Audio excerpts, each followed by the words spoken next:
Olá, esse é mais um podcast da Rádio Invest, o canal de notícias ligado ao mercado financeiro da BRA. E eu sou o João Beck. E eu sou a Daniele Gurgel, do Neurotrading.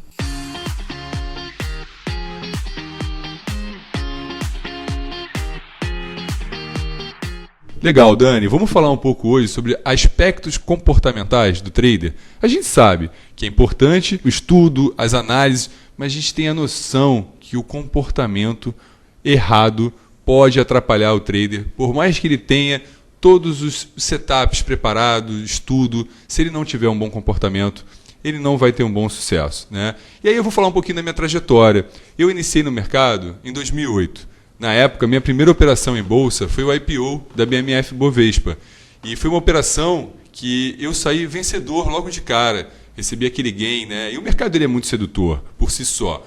E quando você entra e já tem uma operação vencedora, isso pode te seduzir ainda mais. Eu queria que você falasse um pouco sobre isso, sobre aquele cliente que já inicia tendo ganhos. João, o êxito no início ou o azar no início, eles são igualmente difíceis de lidar. O êxito, ele instala no operador uma falsa sensação de eficiência e eficácia que ele, na verdade, não tem. Foi apenas uma sorte de iniciante. E isso instala nele também instintos mais rápidos e mais violentos para fazer as outras operações, ou seja, ele tende a ficar menos vigilante para as próximas operações. Até porque ele, quando ele tem esse aporte de dopamina, né, que é assim, o primeiro ganho na vida, ele nunca operou e ele se sentiu, nossa, o Warren Buffett, né, assim, não tem como ele não inicializar nele praticamente todos aqueles pensamentos que nós podemos até dizer que são pensamentos bem previsíveis, né, só que quando ele faz isso, ele, ao mesmo tempo, o sistema dele, ele associa o mercado a uma facilidade irracional. E isso vai inexoravelmente levar eles a erros. Isso a gente vê assim, eu particularmente vejo isso em 80% de todos os casos. Mas se o aluno, se o operador, ele já sabe disso previamente, ele já está preparado para isso antes de começar a operar, é diferente. Legal, Dani. Falando em comportamento, a gente, né, pode abrir aqui para uma série de abordagens. Um ponto também que eu vejo que acontece, um padrão, né, repetitivo até nos meus clientes, é a dor da perda. Né? Porque quando o cliente está numa operação vencedora, com lucro, ele realiza e muitas das vezes ele não fica satisfeito. Né? Ele me liga e fala, pô, João, eu saí da operação, tive lucro, mas eu acho que eu poderia ter ficado mais um pouco e tudo mais. Mas quando ele realiza uma operação no prejuízo, aquilo consome muito mais ele fica falando sobre aquilo dias e até meses. Né? Por que quando o cliente perde, a dor dele com a perda, ele fica remoendo isso? Eu acho que eu não vou entrar agora nesse momento, eu poderia falar especificamente sobre as questões de a dor da perda ser muito maior do que a dor do êxito, do ganho. Eu acho que a economia comportamental ela trouxe isso muito forte. Então, hoje as pessoas já sabem que existe esse viés comportamental, né, de que nós damos muito mais atenção à perda. Mas eu quero falar especificamente da ruminação. A ruminação é uma característica que nós, quando não temos uma consciência de como esse processo acontece, ela tende a aumentar exponencialmente. Então, isso inclusive, saindo até do trading, a ruminação ela leva assim, até processos meio psicóticos. As pessoas podem desenvolver isso. Se ela não conseguir estopar o processo de ruminação, isso praticamente não termina. E por quê? Porque o cérebro é assim, uma vez que você pensa em algo, ele fala, uau, eu vou gerar esse pensamento de novo. E aí ele vai gerando esse pensamento de novo. Então, vira um ciclo ininterrupto de causa e efeito, né? Então eu gosto de dizer assim que o operador ele tem que aprender a parar os pensamentos dele, ponto. Isso é treino. Mas, assim, nós fizemos até um vídeo recentemente falando sobre essa questão do quanto a perda é dolorida, né? Do quanto ela tem um peso emocional muito maior. Eu acho que assim a galera poderia até ouvir esse vídeo, mas aqui a mensagem é sobre essa ruminação. A ruminação é um negócio que nós temos que olhar muito bem. Bom, continuando aqui sobre os aspectos comportamentais, né, Dani, o que eu vejo, né? Operar day trade não é algo tão fácil como o pessoal costuma passar nas redes sociais, né? A gente teve uma entrada muito grande de clientes na Bolsa nos últimos anos. Eu estou no mercado, por exemplo, desde 2007. Existia um nicho muito pequeno de clientes que operavam em renda variável. Hoje a gente tem taxas de juros nas mínimas, a gente tem muitos influenciadores falando sobre o mercado. Isso é muito positivo. Mas também tem muitas pessoas falando que é fácil ganhar dinheiro no day trade. A gente sabe que não é, mas a gente sabe também que não é impossível, né? Obviamente que trabalhando os aspectos comportamentais, o cliente vai ter um sucesso muito maior. É muito claro também a gente falar sobre isso, né, Dani? Se você olha para a sua vida, as suas atitudes que você está tomando, as suas atitudes pessoais, se elas não estão sendo bem feitas, por que você acha que você vai ter o melhor comportamento na Bolsa de Valores, né? Então é importante levar essa reflexão, e eu também queria puxar esse gancho, Dani, para você falar sobre essa ilusão que é cometida sobre muitos influenciadores que pregam que é fácil ir operar day trade, e a gente sabe que não é, mas também a gente sabe que existe um caminho para isso. João, sim, o caminho existe. Todos os meus alunos, eles são pessoas que saem de uma situação perdedora, vêm de uma situação perdedora. O que eu observo é que 70% deles, 70 a 75% deles modificam e revertem esse quadro. É bem surpreendente esse número. É bem legal assim, acompanhar as histórias, né? E eu vejo isso desde quando nós começamos com esse treinamento específico para os operadores. Então, tem jeito sim, obviamente. É difícil, claro que é, porque nós estamos falando de comportamento, e nós estamos falando de comportamento dentro de um segmento que é absurdamente complexo, né? Nós estamos falando de perdas e ganhos e tomadas de decisões num ambiente de incerteza. Apesar das pessoas terem aquela falsa ilusão de que é possível fazer uma previsão, essa previsão ela não existe. Mas, vindo com esse pacote esse pacote ilusionista, né, dificulta mais ainda. Então, assim, um dos primeiros passos é aceitar que é imprevisível. Mas a resposta sobre a sua primeira pergunta é sim, com treinamentos comportamentais, com o esforço, não treinamento só, mas com o esforço pessoal, no sentido de compreender como a pessoa faz, como o operador faz o que ele está fazendo, ele consegue fazer avanços. Poxa, se como sócio da BRA, eu tento levar o melhor conteúdo para o meu cliente, né? As melhores soluções, os melhores serviços, as melhores plataformas, mas eu nunca consegui, e eu recebo muitas ligações de clientes que querem melhorar o comportamento. E até então eu nunca consegui levar esse conteúdo. E agora com você, né, e depois que eu te conheci, eu entendo que existe hoje no Brasil um treinamento focado nisso, que é o seu. Então, assim, é muito legal a gente poder falar aqui sobre esses aspectos e dizer, sim, existe uma saída para você melhorar o seu comportamento. É claro que isso não é de uma noite para o dia, mas se você se dedicar, você consegue evoluir. E o quanto isso é importante para você poder operar melhor, né? E existem vários aspectos no treinamento, né, Dani? Vamos abrir aqui um pouquinho. E eu lembro que eu estava tomando café de manhã cedo e você falou, João, se você vai operar, não é legal o café. E eu fiquei rindo. Vamos falar um pouco da parte fisiológica. Por que o café, a cafeína, ela não é interessante para o cliente que quer operar e especular? João, o nosso cérebro ele funciona por eletricidade. Os neurônios eles se comunicam com disparos elétricos, ou seja, então nós falamos que é possível nós medirmos frequências do mesmo jeito que nós medimos na rede elétrica, em hertz. O café ele é um estimulante que ele faz com que a frequência normal de um neurônio passe da basal para o dobro, e isso não é aconselhável. Por quê? Nesse instante, obviamente, algumas funções cognitivas elas podem estar mais aceleradas, porém, as emoções também vão estar. Então, um medo pequeno pode se tornar um medo maior, uma raiva pequena pode se tornar uma raiva maior, e isso é o que o operador não quer. Ou seja, o mercado, a mesa de operações, ela não é um lugar para fortes emoções, pelo contrário. O treinamento do operador é conseguir ficar flat, tanto no perda quanto no ganho, principalmente no ganho. Então, esse estado flat, que aqui eu vou colocar um parênteses, na verdade eu vou colocar umas aspas, é óbvio que não existe o estado flat, mas existe um estado consciencial onde a pessoa fala, cara, eu posso controlar aqui os pensamentos que estão vindo agregados, que podem me levar, que podem aumentar esse meu estado emocional. Ou seja, eu posso pegar um êxito, um ganho, e transformar ele num, sei lá, começar a me sentir um super-homem por esse ganho. E isso vai acabar tendo respostas novas comportamentais, que é o que a gente não quer. Dani, é muito comum as pessoas falarem sobre metas, sobre objetivos, né, e gerenciamento de risco. Vamos falar um pouco sobre esse conteúdo, porque eu acho muito apropriado para quem está operando no mercado financeiro. João, eu acho muito legal esse tema, metas. Ele parece ser super simples, mas ele não é simples. Bem, você falou duas coisas, metas e controle de risco. Controle de risco também é uma coisa que as pessoas entendem pouco. Elas associam controle de risco a controle comportamental, e não é. Controle de risco é contabilidade. É uma matemática onde a pessoa tem que saber calcular lotes. E, normalmente, elas confundem o controle de risco com comportamento. Não são sinônimos. No que diz respeito ao controle, às metas, também é um caso muito particular. Para os meus alunos, em especial, eu acabo tendo que usar um tempo razoável para mostrar a eles o quanto isso é importante. Vamos lá.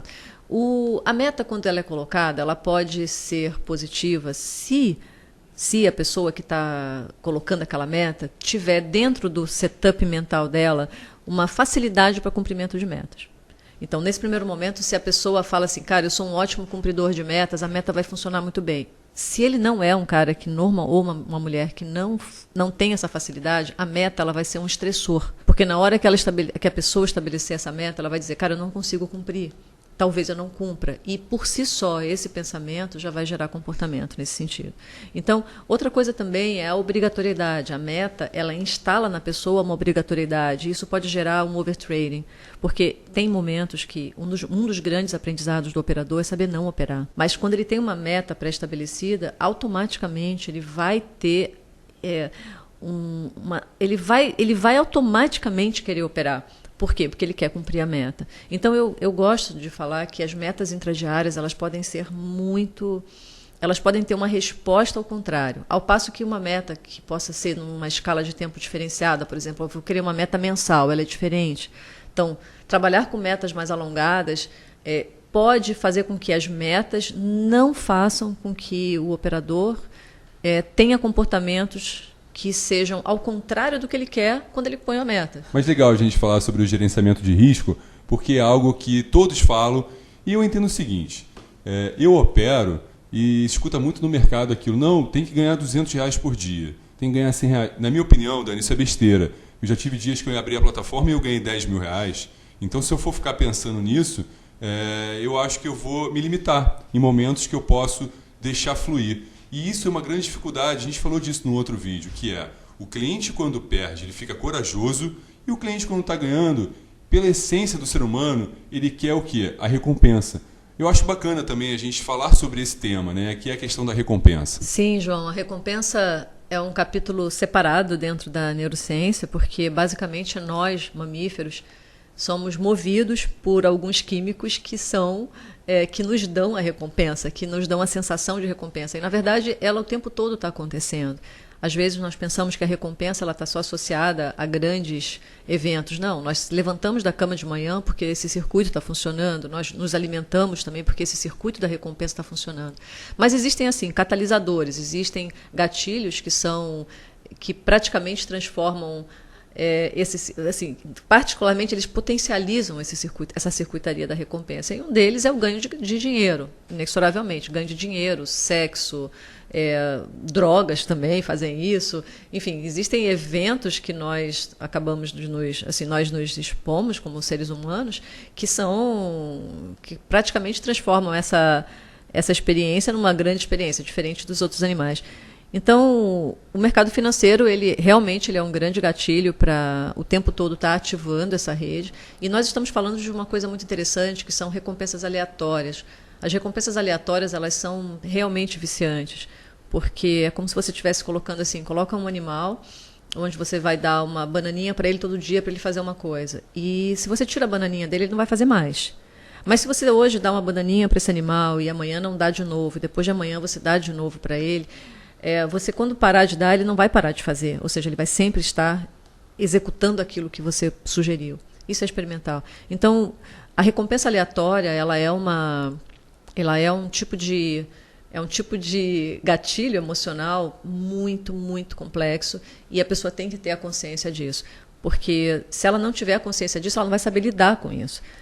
Então, eu confesso para você que entender todos esses mecanismos de recompensa são fundamentais. No meu treinamento presencial, os meus alunos têm uma introdução muito grande, eles aprofundam na fisiologia, eu apresento isso para eles de um jeito bastante bem fundamentado para que eles entendam, porque o primeiro passo é esse, a compreensão cognitiva. E o segundo passo depois são as estratégias para a mudança comportamental e emocional. Perfeito, Dani.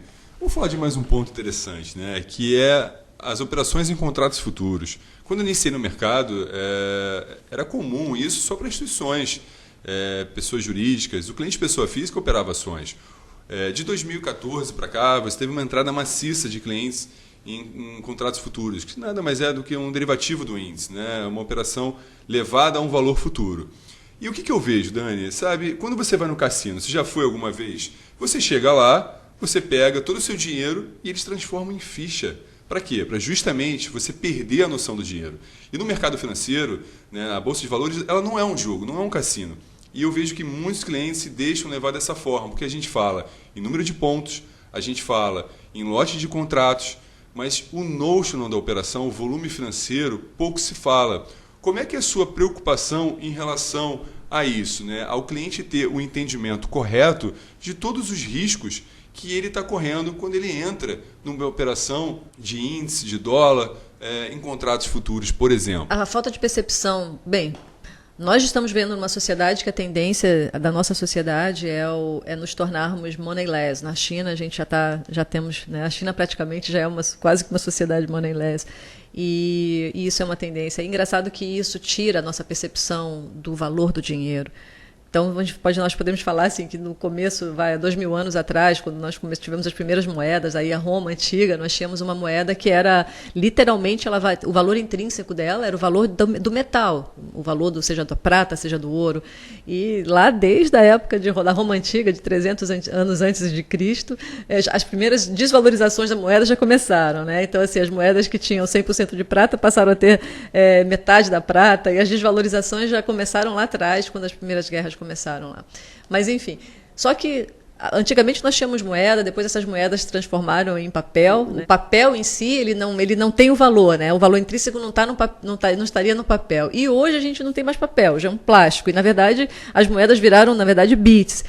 Tudo isso, para o nosso cérebro, o que acontece é que existe uma dissociação, literalmente, do valor, né? Ou seja, do que é o objeto. O objeto, não existe aquela associação explícita para o cérebro, e aí eu falei uma palavra técnica agora, porque eu teria que explicar o que seria uma associação, mas existe uma dissociação do que é de fato do que se está se apalpando. Então, assim, realmente a falta de percepção de que aquilo é dinheiro é real, não é uma ilusão. Não é uma ilusão, o cérebro constrói isso, ou seja, a experiência de que aquilo não é dinheiro, e isso é muito ruim. Sobre o fato dele estar operando mercados futuros, sem dúvida eu digo que iniciar com mercados futuros só se realmente a pessoa tiver já for uma pessoa que tiver minimamente um treinamento, porque ele distorce mais ainda. Porque o mercado futuro ele faz com que a pessoa perca a noção do lote. Então, assim, o lote está distorcido e ela vai operar, já começa a operar alavancada, as percepções são totalmente distorcidas, enfim, aí o resto você já sabe. Legal, Dani. Então, isso aqui que está falando é um profissional que tem mais de 20 anos no mercado. Eu tenho mais de 10 anos atuando. Então, se você está iniciando, reflita. Eu não sei o que o seu professor, né, ou mentor te falou, mas reflita em operar contratos futuros se você não tem um treinamento. E é muito legal a gente falar sobre treinamento, né, porque isso sempre foi uma dor minha como assessor, de tentar levar para o meu cliente o melhor. E no Brasil não tinha um treinamento como o seu, né? Um treinamento focado em neurotrader, né? Que é nos comportamentos para quem opera. Você vê psicólogas fazendo trabalhos individuais, alguma coisa muito rasa, mas é muito bacana a gente poder ter um treinamento focado para operador. Dani, e aí para fechar esse podcast, eu gostaria que você levantasse a bola de como é feito esse teu treinamento, para que todos possam escutar e quem tiver interesse, obviamente, queira dar um primeiro passo na evolução comportamental poder te procurar? João, o Neurotrading é um treinamento comportamental baseado em neurociências aplicada. Então, a minha linguagem ela vai o tempo todo para neurobiologia e para a ciência cognitiva. Então, difere um pouco da linguagem da psicologia clássica, obviamente, porque nós estamos falando de biologia, nós estamos falando de neurobiologia. E aí aqui você pode falar assim, poxa, o que a neurobiologia, né, e o comportamento, como é que isso se falam, né? Então, a neurociências hoje trouxe para o mundo, apresentou ao mundo uma abordagem nova sobre o comportamento, que é uma abordagem biológica dele. E isso traz muitas modificações em como se via o comportamento, a mente, a ciência da mente, né? Que antigamente ela era como quase que uma ciência separada, né? A ciência da mente era uma coisa, a ciência do cérebro era outra, mas na verdade essa dicotomia, essa separação, ela terminou. A minha abordagem meu trabalho é neurociência aplicada ao comportamento, especificamente no trading. É um treinamento presencial, ao todo são 30 horas presenciais, mas 20 horas online, ao vivo. Eu confesso que depois dessas quase 50 horas de treinamento, eu digo que esse é o primeiro passo que ele dá na caminhada que ele tem, que o aluno tem para se desenvolver. Assim, é comum que todos os alunos eles fazem uma imersão muito grande numa jornada diferente, né? Meus alunos eles acabam tendo uma visão muito multidisciplinar, principalmente na questão da neurobiologia, enfim. Eles evoluem muito nesse ponto, os insights são inúmeros e a mudança comportamental também. Mas é isso, o trabalho é um trabalho 100% dirigido para operadores financeiros. Perfeito, Dani. Espero que vocês tenham gostado desse mais um podcast da BRA, levando aí o melhor do conteúdo do mercado financeiro para você. Fiquem ligados, acompanhem aí que logo eu postarei outro. Um abraço a todos. Forte abraço a todos, pessoal.